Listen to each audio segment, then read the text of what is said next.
2023년도 하나님이 우리에게 주시는 약속의 말씀은 시편 23편 1절로 6절입니다. 선한 목자 되신 예수님으로 우리와 함께 하시게 될 것입니다. 이 땅의 모든 존재하는 생물들은 크게 둘로 나뉘어질 수 있습니다. 하나는 야생의 존재이고요, 다른 하나는 주인이 있는 존재입니다. 야생의 것은 그것이 무엇이든 간에 적자생존, 약육강식, 이 법칙에서 벗어날 수 없습니다. 만민이 만민을 향하여 대적하는, 그가 어떤 위치에 있던, 어떤 명예를 가졌든, 또 어떤 지위와 또 부여를 갖고 있던 상관없이 끊임없는 대적들의 도전이 있습니다. 또 사람들에게는 우리의 대적인 악한 마귀의 그런 도전들이 있습니다. 성경은 이것을 우리에게 이와 같이 말씀합니다. 베드로전서 5장 8절 우리 같이 한번 목소리 읽어볼까요? 시작. 근신하라 깨어라 너희 대적 마귀가 우는 사자같이 두루다니며 삼킬 자를 찾나니. 끊임없는 마귀의 그 대적 도전이 우리 가운데 있다 하는 것입니다. 그래서 숨 쉴 틈이 없는 끊임없는 불안과 염려와 걱정과 또 두려움들이 우리의 삶에 계속 다가오는 것입니다. 이것이 혼자서 그렇게 자립하는 사람의 모습인데, 겉으로 봤을 때는 좋은 것처럼 보이지만 사실은 이렇게 불쌍한 인생인 것입니다. 그런데 또 다른 하나의 유형이 있습니다. 그것이 바로 주인이 있는 존재입니다. 그 주인이 있는 존재는 어떻게 살까요? 성경이 우리에게 이와 같이 말씀합니다. 베드로전서 5장 7절 같이 한번 목소리 읽어볼까요? 시작. 너희 염려를 다 주께 맡기라. 이는 그가 너희를 돌보심이라. 우리에게 주인이 있다라는 말은 우리 염려를 맡길 분이 계시고 또 우리를 돌보아 주시는 분이 계신다 하는 것입니다. 올해 하나님이 우리에게 주신 약속의 말씀은 내가 너희의 목자가 되고 내가 너희의 주인이 되어서 너희의 염려를 내가 맡아주고 또 내가 너희를 돌보아 줄 것이다 라고 하는 약속입니다. 특별히 우리 예수님은 어떤 분이십니까? 성경에 예수님을 이렇게 예수님 스스로가 말씀합니다. 요한복음 10장 11절로 12절 같이 한번 목소리 읽어볼까요? 시작. 나는 선한 목자라. 선한 목자는 양들을 위하여 목숨을 버리거니와 삭구는 목자가 아니요 양도 제 양이 아니라 이리가 오는 것을 보면 양을 버리고 달아나나니 이리가 양을 물어가고 또 해치느니라. 우리의 목자 되신 예수님, 선한 목자로서 우리를 지켜주시고 보호하시고 자기의 생명을 바쳐서 우리를 지켜주시고 보호하시고 우리에게 생명을 주시는 분이시다라고 말씀합니다. 우리가 이 땅을 살면서 끊임없는 도전들이 있습니다. 그러나 주인이 있다면, 목자가 있다면 우리는 언제든지 그 주인 앞에 우리의 모든 염려와 두려움과 걱정을 맡겨드리고 주님의 돌보심 가운데 우리가 살 수 있게 되는 것입니다. 성경은 이것을 우리에게 이렇게 말합니다. 요한복음 10장 10절 같이 한번 목소리 읽어볼까요? 시작. 도둑이 오는 것은 도둑질하고 죽이고 멸망시키려는 것뿐이요 내가 온 것은 양으로 생명을 얻게 하고 더 풍성히 얻게 하려는 것이라.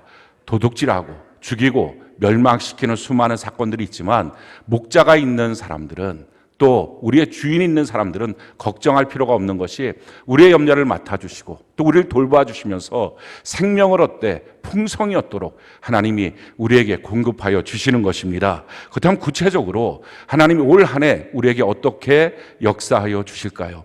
먼저는 목자의 공급입니다. 우리 2절 3절 같이 한번 목소리 한번 읽어볼까요? 2절 3절 같이 한 목소리 시작. 그가 나를 푸른 풀밭에 누이시며 쉴만한 물가로 인도하시는도다. 내 영혼을 소생시키시고 자기 이름을 위하여 의의 길로 인도하시는도다.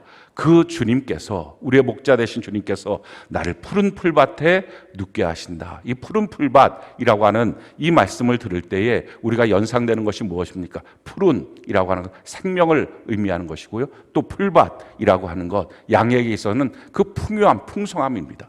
생명과 풍요함을 주시겠다라는 것입니다. 그리고 두 번째는 쉴만한 물가라는 것입니다. 이 쉴만한 물가라고 하는 것은 우리에게 평안을 주시고 또 물가에서 만족하게 하신다라는 것입니다. 세 번째는 영혼을 소생시켜 주신다. 우리의 삶은 끊임없이 우리의 영혼이 주님으로 말미암아 살아있다 할지라도 삶의 모든 현장 속에서 우리의 영혼은 끊임없이 상처를 입게 됩니다. 또 더럽혀지게 됩니다. 성경은 이것을 우리에게 이와 같이 말씀을 합니다. 베드로서 2장 7절로 8절 같이 한번 읽어볼까요? 시작.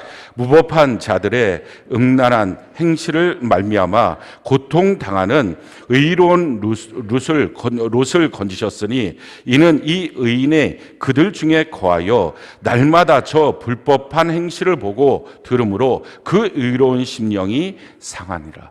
날마다 보고 듣는 것, 우리가 참 불법한 것들, 참으로 악한 것들을 많이 보게 됩니다. 그것으로 말미암아서 우리의 의로운 심령들이, 우리의 영혼들이 계속 상하게 됩니다. 그래서 맛 잃은 소금처럼, 그 풍화작용에 의해서 맛을 상실한 소금처럼 우리가 영적으로 둔감해지기도 하고 또 영적으로 병들기도 하는 것입니다. 근데 우리 주님께서 목자가 되어주셔서 우리에게 우리의 영혼을 소생시켜 주시겠다라는 것입니다. 우리를 방치하지 않고 때마다 일마다 우리의 영혼이 병들어 있으면, 우리의 영혼이 점점 더럽혀질 때마다 성령의 단비를 부어서 소생시켜 주시고 말씀으로 우리를 또 깨끗하게 시켜주시고 교회 공동체 안에서 우리를 정결케 하여 주시게 될 줄로 믿습니다. 뿐만 아니라 우리 주님께서 우리를 그의 이름을 위하여 의의 길로 인도하여 주신다라는 것입니다. 우리는 의롭게 살 수 있는 능력도 없고 자격도 되지 않습니다. 우리는 죄장아치입니다. 죄를 좋아하고요, 어느 때든지 죄가 유혹하면 속수무책으로 그 죄한테 우리는 끌려다니게 됩니다. 그것이 우리의 본질입니다. 우리의 본성입니다.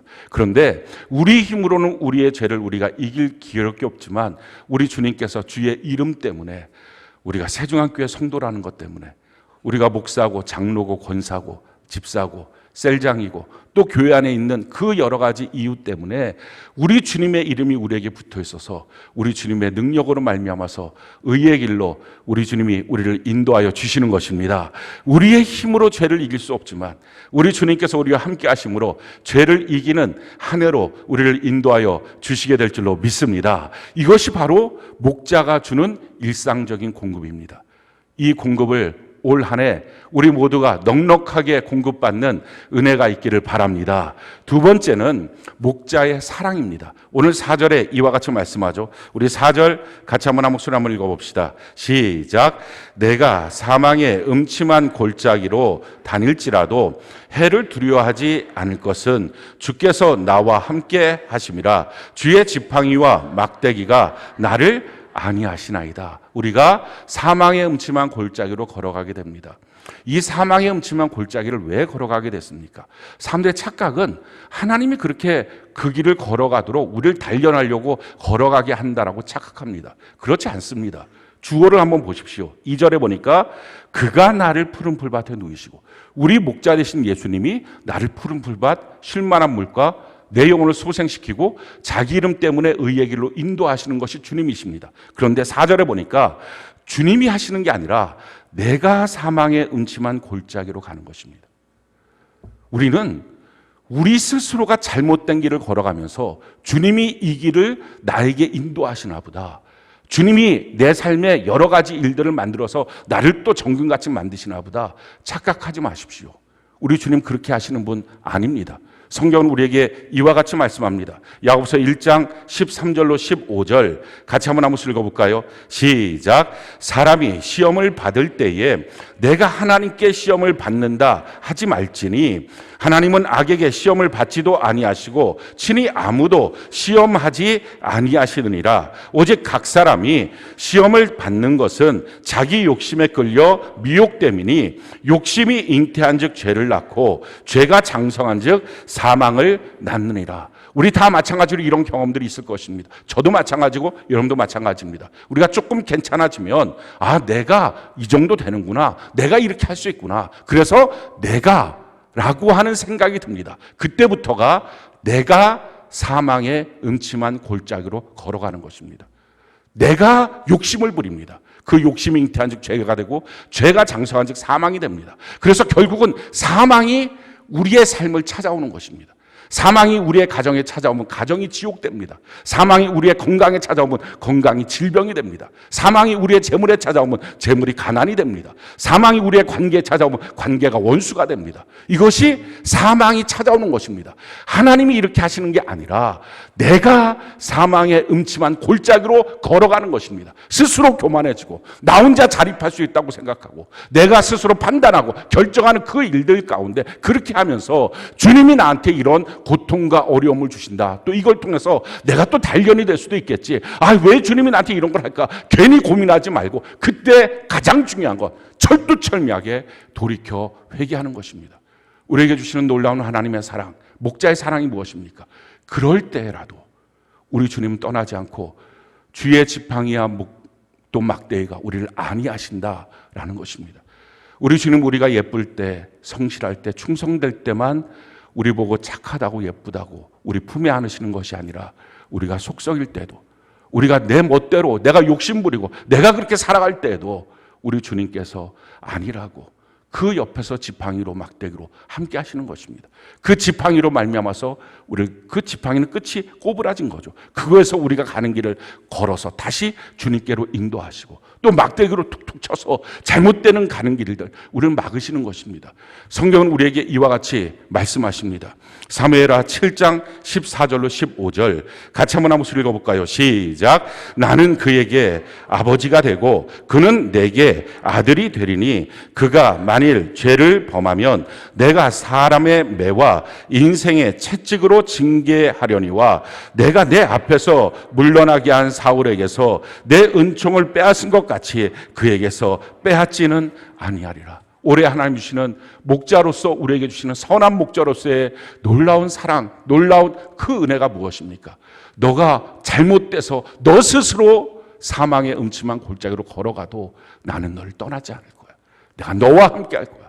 나의 지팡이와 나의 막대기로 내가 너를 끌고 와서 어느 때는 인생 채찍 사람 막대기로 너를 칠 때가 있을지 모르지만 내가 결코 너를 버리지는 않을 거야. 이것이 우리 주님이 우리에게 올 한 해 약속하시는 사랑입니다. 세 번째로 우리 목자 대신 선한 목자 대신 우리 예수님이 우리에게 주시는 그것이 무엇이냐? 약속이 무엇입니까? 그것은 목자의 승리입니다. 우리 5절 같이 한번 한 목소리 한번 읽어볼까요? 같이 한 목소리 시작. 주께서 내 원수의 목전에서 내게 상을 차려주시고 기름을 내 머리에 부으셨으니 내 잔이 넘치나이다.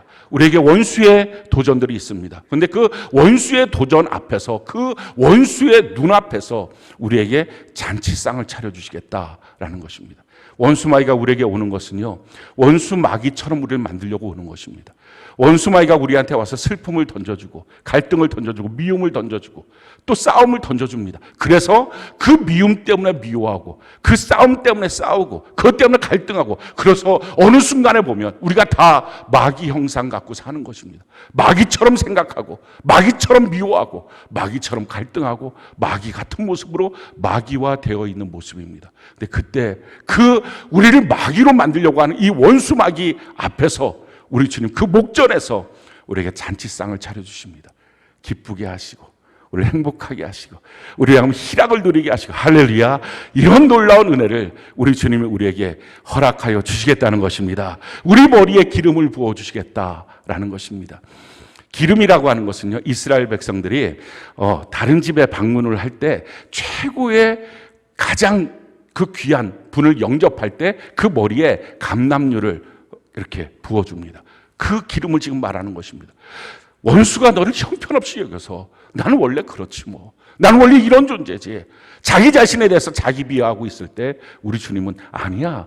너가 최고야. 하고 우리 머리에 기름을 부어주셔서 우리를 다시 존귀하게 하시고 우리의 잔이 차고도 넘치도록 우리 주님 만들어 주시겠다 하는 것입니다. 주님의 승리, 우리의 승리가 될 줄로 믿습니다. 마지막 네 번째, 우리 목자 대신 예수님이 우리에게 주는 약속이 무엇입니까? 우리 6절 같이 한번 한 목소리 한번 읽어볼까요? 같이 한 목소리 시작. 내 평생의 선하심과 인자하심이 반드시 나를 따르리니 내가 여호와의 집에 영원히 살리로다.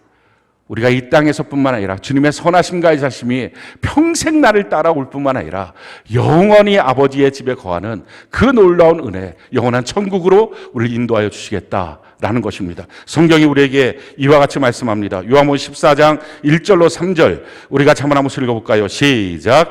너희는 마음에 근심하지 말라. 하나님을 믿으니 또 나를 믿으라. 내 아버지 집에 거할 곳이 많도다. 그렇지 않으면 너희에게 일렀으리라. 내가 너희를 위하여 거처를 예비하러 가노니 가서 너희를 위하여 거처를 예비하면 내가 다시 와서 너희를 내게로 영접하여 나 있는 곳에 너희도 있게 하리라. 아버지 집, 그 풍성한 아버지의 집에서 영원히 살 수 있도록 우리 주님이 우리를 인도하여 주시는 것입니다. 이 6절을 놓고서 공동번역 성경에서는 이와 같이 말씀합니다. 우리 시편 23편 6절 공동번역으로 같이 한번 읽어볼까요? 시작. 한평생 은총과 복에 겨워 사는 이 몸 영원히 주님 집에 거하리로다. 올 한 해 한평생 복에 겨워 사는 인생, 영원한 천국에도 우리가 들어가는 은혜가 있게 될 줄로 믿습니다. 그래서 결론이 무엇입니까? 1절입니다. 우리 같이 한 목소리 한번 읽어볼까요? 시작. 여호와는 나의 목자시니 내게 부족함이 없으리로다. 여호와 하나님을 나의 목자로 삼는 모든 사람들, 부족함이 없는, 아쉬운 것이 없는 올 한 해가 될 것입니다. 오늘 이 말씀을 약속으로 분명히 받고 믿는 자에게 올 한 해 이대로 다 성취되고 이루어지게 될 것을 축원합니다.